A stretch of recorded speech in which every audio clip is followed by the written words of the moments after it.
So what then is the outline of the book? Here is a quick outline of the book. The book has two parts. I mentioned this a little earlier, but there's a doctrinal section, chapter 1, verse 1 through chapter 10, verse 18. And then, as is common in Paul, although I don't think Paul wrote this, but as is common in Paul, when you get to chapter 10, verse 19, there's a therefore. The therefore transitions us from doctrine to application or practice.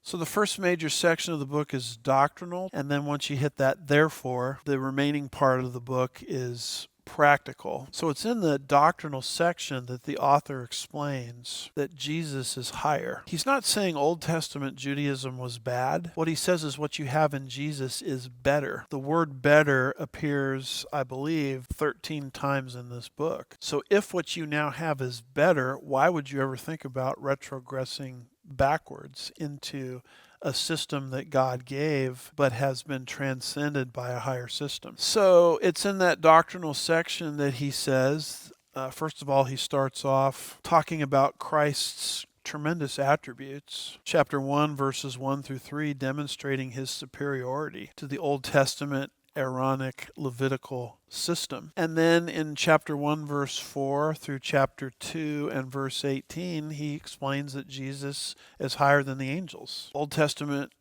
Judaism revered angels. In fact, the book of Galatians, chapter 3, verse 17, indicates that angels were instrumental. I think it's chapter 3, verse 17, maybe chapter 3, verse 19, right in there. But it indicates that angels were instrumental in mediating the law of God. So if the author can show that Jesus is higher than the angels, who were Old Testament messengers, it's a skillful way of saying that Jesus is higher, his message is higher than anything that Old Testament Judaism is built on. So he explains that Jesus is higher than the angels.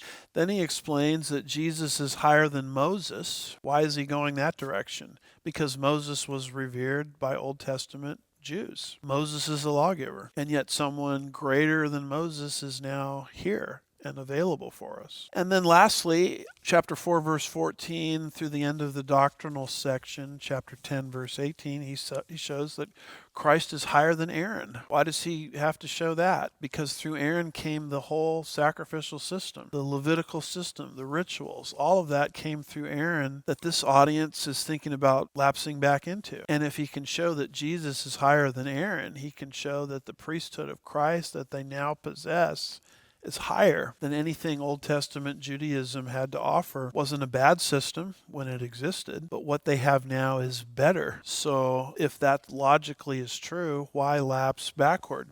And then you get to chapter 10, verse 19, the therefore, where we're moving into the practical section. And chapters 10, 12, and 13, the author is giving exhortations and pastoral reminders.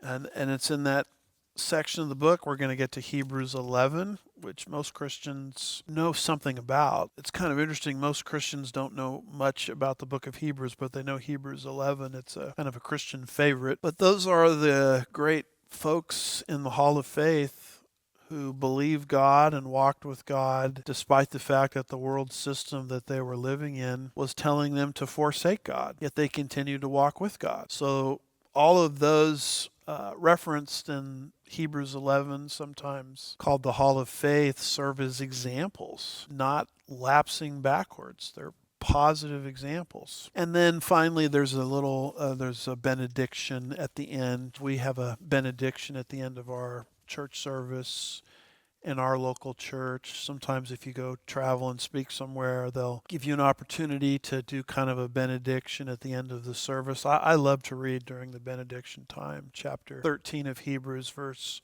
25, which is a wonderful benediction and a way to sort of exhort the people and conclude the church service. So that is a fast, synthetic layout, outline of the book of Hebrews. And interspersed, as we mentioned before, are 5 interruptions or warning passages where the author interrupts his train of thought and says, by the way, if you go backwards, something bad's going to happen to you. And as I mentioned before, I think those relate to loss of blessings flowing from justification And then when the author is finished with each of the 5 warning statements, he'll get right back on the bunny trail and continue his logical argument showing the supremacy of our Lord Jesus Christ.